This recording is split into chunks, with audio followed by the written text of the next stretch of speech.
The sanctity of human life is under assault. Find out how and what you can do about it in this edition of Life Matters with Brian Johnston, Western Regional Director of the National Right to Life Committee. He has served in many capacities while advocating for innocent lives, as California Commissioner on Aging, as Chairman of the California Pro-Life Council, on the board of the National Legal Center for the Medically Dependent and Disabled. And now here's our host, Brian Johnston. Welcome to Life Matters. We're your program on the right to life. And we're going to have a very special program today. As you know, on Life Matters, for those of you who've been listening, we go into depth right now on what the right to life is and some of the issues facing the right to life cause. I'm going to be talking today about a very important aspect of the right to life, something that you're not told by the major media. And that is that the vast majority of Americans support life. The vast majority of Americans, when push comes to shove, support innocent human life. The media does not tell you that. And right now you are living in a dystopia. What a dystopia is an artifice of real life. And the media and culture of a dystopia lies to the citizens. That's what really happens. Think of North Korea, think of Iran, think of Nazi Germany, think of communist China, think of the USSR. Think of Cuba. The media is very tightly controlled in a dystopia, and they have a very specific message. Nowhere is that clearer in the United States than on the issue of the right to life. And today we're going to talk about the fact that, contrary to what the media tells you, the vast majority of Americans are not supportive of abortion, particularly not abortion on demand, choice abortion. And that's a big issue, because you hear the exact opposite all the time. So today we're going to talk about that, and we're going to go into detail. It may seem like excruciating detail, but even the media's own polls have reinforced this. So today I'm going to talk about that. I'm also going to mention my new book. I would be remiss to not mention that, because the reason I wrote the book is because of the misunderstanding of our culture regarding Roe v. Wade and Doe versus Bolton. These are the two decisions that legalized abortion in the United States. And you know, before 1973, every state, even California, had laws that deferred to that child in the womb, that respected the life of that vulnerable human being. Every state. But in 1973, the Supreme Court struck down those laws. So we're going to talk about them, and we're going to do it going through my book. And I'm only going to focus today on a very specific portion of what you need to know, and that is your neighbors and most Americans actually favor your side and not the radical feminists. Your side, which defers to life, is actually on the high moral ground, not just ethically, but in terms of people's values. And if you know that, you can see how you can address it. So what we'll do right now is I'm going to show you a little bit from my book. We'll talk about it for a second. The book is called The Evil Twins, Roe and Doe, How the Supreme Court Unleashed Medical Killing. And I wrote this book because many people don't understand how abortion became legalized in the U.S. This book is just being released now. You can get it on Amazon. I'm also touring the state. You can get it also at newregencypub.com. And we'll tell you more about it in a second. I like these kind words. This is Andrea Seastrand. Some of you know Andrea. She was the congresswoman from the Central Coast for many years. And her husband, Eric Seastrand, had preceded her as first an assemblyman. And I knew Eric when he was in the assembly, just a great guy. And then Andrea went on and took his mantle. In some ways, Andrea is more conservative and more pro-life than Eric was, but he was a great hero. So very kindly, she mentions that our culture itself is at stake in this debate, in the right to life debate, and that this book is the code breaker. And I appreciate that, because you need to break the code. The media is not telling you the truth about this debate. They are lying to you. You have to understand that if you're going to understand the battle you're in. Craig Roberts from Salem Radio, KFAX, in the San Francisco Bay Area, he says it cuts through the cultural fog, very kind, and especially for the Bay Area. Actually, I've known Craig for many years. And that's really the purpose of this book, because for 25 centuries, medicine swore to never harm a vulnerable human being. It's known as the Hippocratic Oath. But that changed on January 22nd, 1973. And I found out a lot of people don't know that. They don't understand it. Father Frank Pavone, many of you know Father Frank, director of Priests for Life. He calls this a powerful and timely book. So I'm deeply appreciative. We're going to talk about first Roe v. Wade. And I'm going to tell you that the vast majority of people I know, and you can try this test at home, the vast majority of people don't quite understand what Roe v. Wade did. Did it legalize it in the first trimester? That's commonly what the media tells you. Even to this very day, they will say it legalized abortion in the first trimester. It's not true. They say, oh, maybe it's legal in the first and second trimester. That's what it did. Did it? Oh, well, it also for the hard cases. We need to have it for those hard cases. What are they? You know, the typical litany. What about rape? What about incest? What about life of the mother? What about the severe fetal deformity? So these are the hard cases that are often mentioned. Is that what Roe really did? Ask a pro-life person. I've been stunned. Many pro-life individuals don't know exactly what Roe did. Many Americans don't. They just say, well, it legalized abortion. Roe v. Wade, with its companion decision, Doe v. Bolton, did much more than that. I go into a lot more depth in the book, how it was that Justice Harry Blackmun became the author, how they viewed him as the medical expert. But long story short, he birthed twins, evil twins, two decisions on January 22nd, 73, Roe v. Wade and Doe versus Bolton. Roe versus Wade was a court case to hear the Texas law. It was carried by an individual, Sarah Weddington. She had been a state legislator in Texas. It was a class action suit on behalf of all Texas women, and it was trying to overturn the laws of Texas. Radical feminists joined into the suit, and they sought the right to self-determination and bodily integrity. It's my body, hands off my body. You've heard this. Something that people don't tell you and the media doesn't tell you is it's very clear in Roe v. Wade, Justice Blackmun and the 6 other justices that joined him, it was a 7-2 decision. He said clearly, no, women do not have a right to control their own body. It says that in Roe v. Wade. Why does the media not say that? It doesn't tell you that. He also said, you do not have a right to an abortion. There is no absolute right to an abortion. He was rebuking the radical feminists. The other decision, which was conjoined, it came down the same day, is called Doe v. Bolton. Doe v. Bolton went in a very different direction, but they were joined together. And in Doe versus Bolton, they were dealing with the laws of Georgia. And the laws of Georgia required that if an abortion was done, it had to be done in a hospital, and that medical peers needed to review the procedure beforehand. And that was appealed up to the high court as being too vague, having to have these peers reveal what an abortionist did. The feminists also filed in Doe versus Bolton, but the decision was very different. In that decision, Justice Harry Blackmun said, I am only going to give doctors the right to do an abortion. I rebuke, he didn't use the word rebuke, but he repeated to the feminists in both decisions, I am not giving a woman the right to an abortion.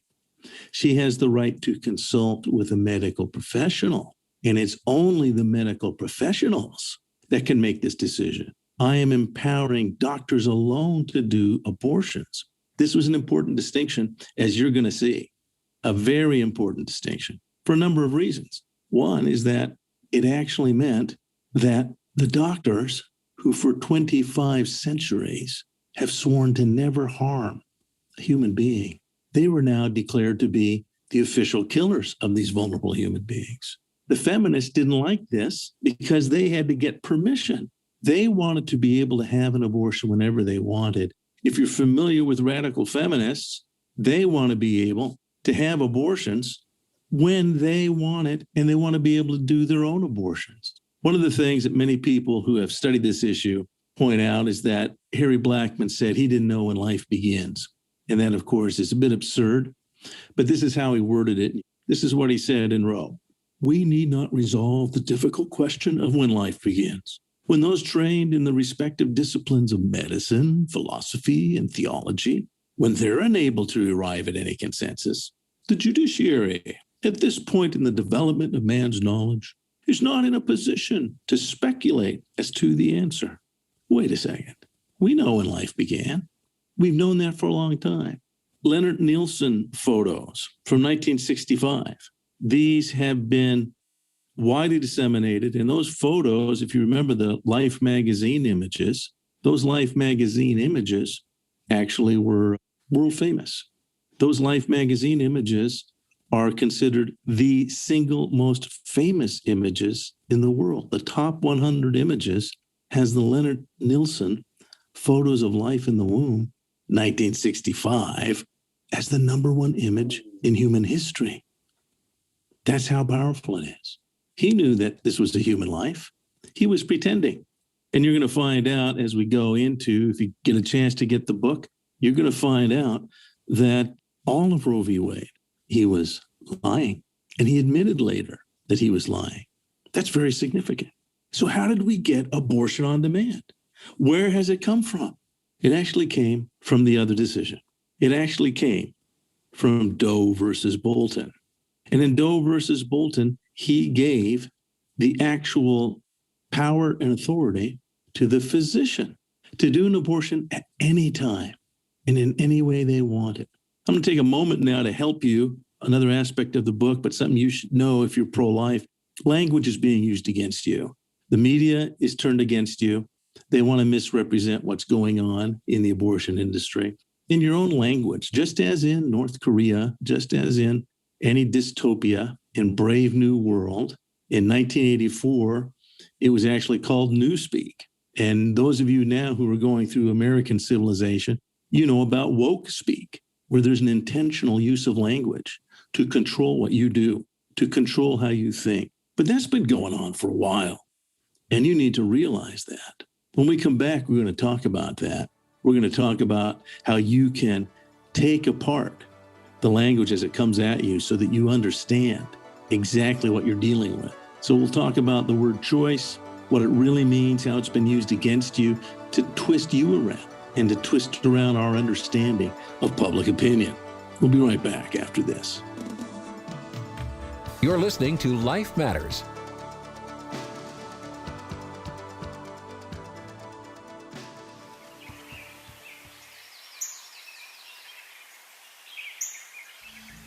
We are individuals that lived all over the world, in some of the most beautiful jungles and mountains on Earth.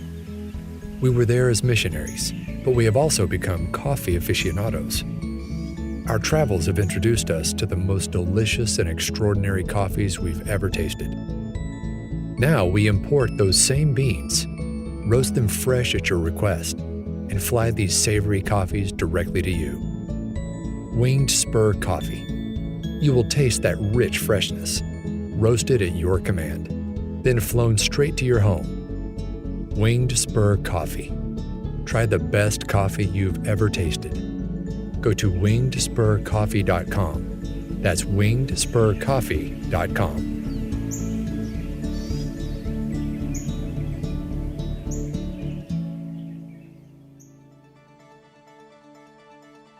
And now back to more Life Matters with Brian Johnston. Welcome back. So we've been talking about the right to life issue. That's what we talk about on this show. We do have guests frequently. And by the way, if you're listening in, we are part of a nationwide program. In fact, it's worldwide.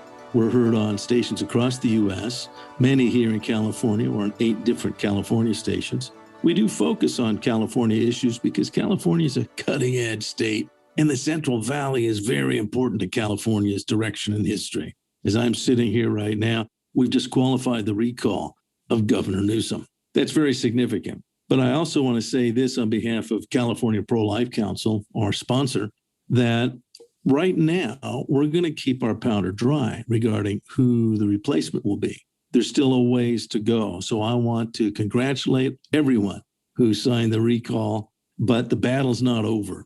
And we don't know who's going to step forward. So California Pro-Life is being cautious before we get behind any particular candidate.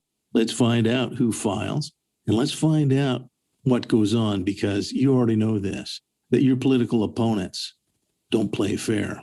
So there's still a lot more to go here in California and in the Central Valley. By the way, wherever you are, you can contribute to Life Matters. If you go to the Life Matters webpage, that's at www.lifematters.life. You can call in. It won't be for this program, but we'll play it on a future program. So go to lifematters.life. That's lifematters.life. And there you can actually contribute. You can put forward your comments. You can record up to 90 seconds. So speak slowly and clearly, give your comments or ask a question. We'll be glad to have you on the air. And as long as what you're saying is polite, as long as what you're saying makes a point well or asks a question clearly, we'll address that. We want you to be able to do that. So that's lifematters.life. Scroll to the bottom of any of the pages and there click on it, and you'll have the opportunity to send me a message, and we'll include that in the program. So that's lifematters.life. Send Brian Johnston a message. A lot of people want to send me a message, and I listen. So there you go. Okay, we're talking about the right to life issue as it applies here in California, and more specifically across the board as it applies to us, because we have been lied to by the media. We have been lied to by the press, and we've been misinformed.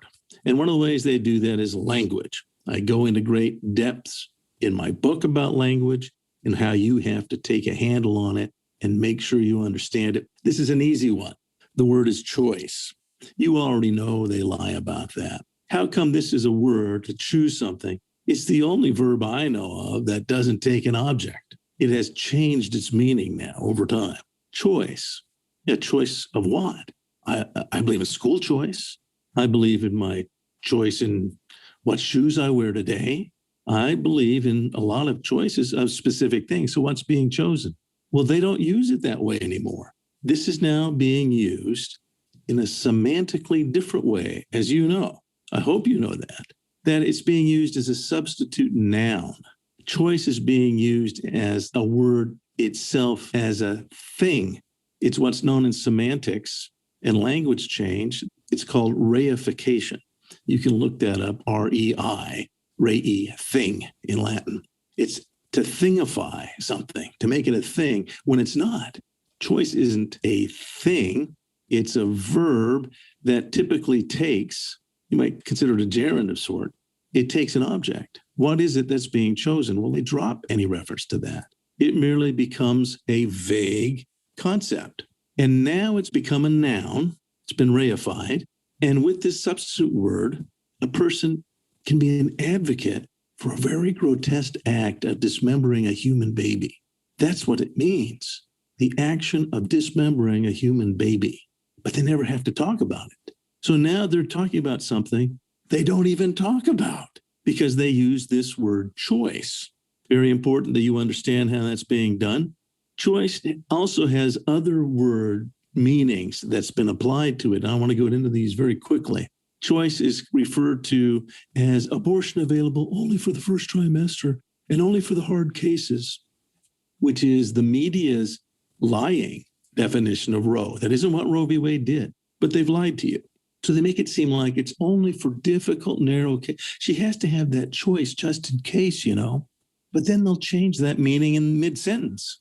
And they'll use choice to mean abortion on demand at any time, for any reason or no reason at all.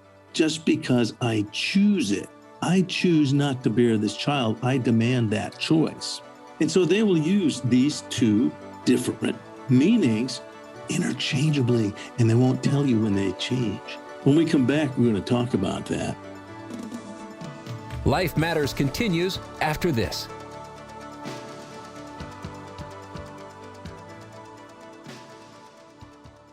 You know about our car donation program at California Pro-Life. We use one of the most respected programs in the nation. Go to the California Pro-Life page.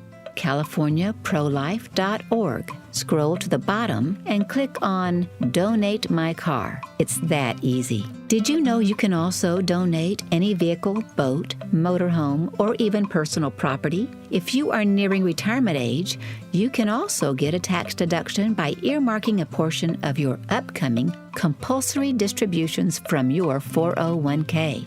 Just email us for information. California Pro-Life is fighting to equip California pro-lifers with understanding and the tools to again protect the unborn and other vulnerable innocents. Thank you for your help in this battle. Go to californiaprolife.org. That's californiaprolife.org for more information. And now back to more Life Matters with Brian Johnston. We're back, and you're listening to Life Matters. We're talking about Justice Byron White. This is an amazing man. This guy used to play football, a professional football player. He was appointed, however. He was known as Whizzer White. I think he was a running back. But he was a great justice of the Supreme Court. And he, in 1973, again, appointed by Kennedy. But remember, John Kennedy, he wasn't the typical Democrat today. This is not your parents' Democrat Party you're dealing with. He was appointed by Kennedy, and he dissented in Roe, and this is what he said. At the heart of the controversy in these cases are those recurring pregnancies that pose no danger whatsoever to the life or health of the mother, but are nevertheless unwanted for any one or more of a variety of reasons: convenience, family planning, economics, dislike of children, the embarrassment of illegitimacy, etc. The common claim before us is that for any one of such reasons or no reason at all, and without asserting or claiming any threat to life or health, any woman is entitled to an abortion at her request if she can find a medical advisor willing to undertake the procedure. I dissent. I find nothing in the history or language of the Constitution to support the court's judgment. So that's Justice Byron White. He said many other things in his dissent, but you need to know that even radical feminists do not like Roe v. Wade. And you'll see here, there is the inimitable Ruth Bader Ginsburg, who has since passed away, but she did not like Roe because it gave the power, as Justice White had mentioned. He said, as long as she can find an abortionist and a medical advisor willing to undertake the procedure. So she still had to find this person. This guy is literally what was said in Roe, but it could be a woman, but they had to be a doctor. And the radical feminists didn't like that. This is what Ruth Bader Ginsburg said to the Chicago Tribune when she was complaining about Roe v. Wade. The Roe decision is about a doctor's freedom to practice his profession as he thinks best. It wasn't woman-centered, it was physician-centered. That's Ruth Bader Ginsburg. And she's talking about Roe v. Wade not giving rights to women, only empowering doctors. You need to understand the radical feminist worldview if you're going to understand why they didn't like it. They believe that it's actually women alone that should be doing abortion.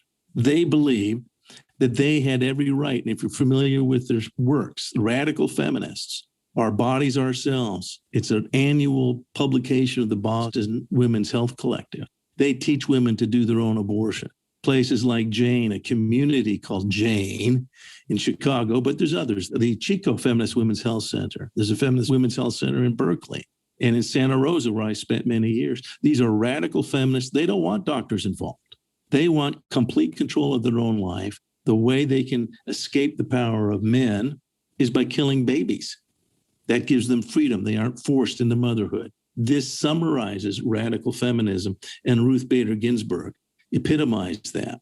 The reason I make this important point, when we come back, it's going to be next time now, we're going to talk about public opinion polling. And if you want to understand the real position of the public, it's not with Ruth Bader Ginsburg. It is not with the radical left, and it's certainly not with the media. They have lied about what Roe v. Wade does. And when people understand what Roe versus Wade actually does, when they understand that Roe and Doe together are what have legalized abortion on demand. And I must tell you this, for all intents and purposes, Roe v. Wade doesn't have any effect anymore. It hangs by a thread. It's Doe versus Bolton that's being enforced right now. Doe versus Bolton allows an abortionist to do any abortion he wants. That's the case in California. An abortionist can do whatever they want. If you saw the movie Gosnell, that's what you saw with abortionist Gosnell.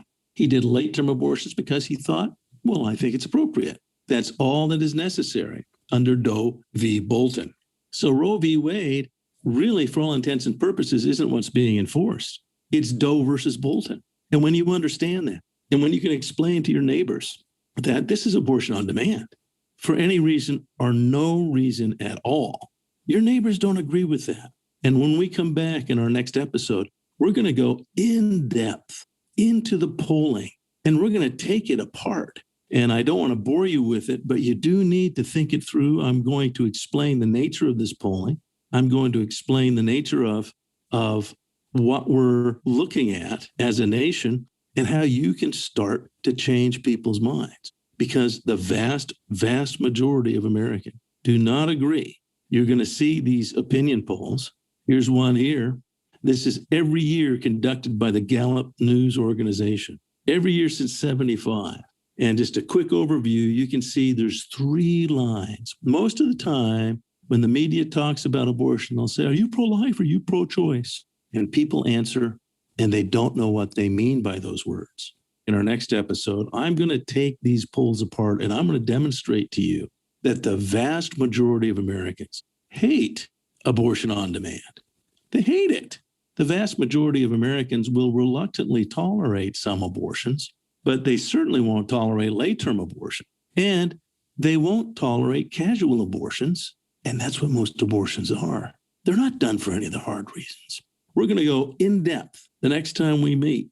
We're going to go into these polls. We're going to take them apart. You're going to see what really comes when you look at the facts and get the facts. One of our jobs in the Right to Life movement are to present facts. We want to get the real facts and not just deal with the cultural attitude. So I invite you to return because it's very illuminating and you're going to learn a lot. I want to equip you so that when you go out through the California Central Valley, when you go throughout anywhere in California, anywhere in the nation, and again, this issue applies around the world, and this issue applies to you because the vast majority of the population of the world, they do not like abortion on demand, and yet the UN is pushing that around the world. These polling figures apply there as well. Listen in next time. We're going to go in depth into the real meaning of the polls, what the media really knows, but hides and distorts and camouflages so that you don't get a grasp on it. Thanks for listening. Learn more about everything in today's show online at lifematters.life, where you'll find all the resources you need to protect life. Life Matters is a production of the California Pro-Life Council, the state affiliate of National Right to Life.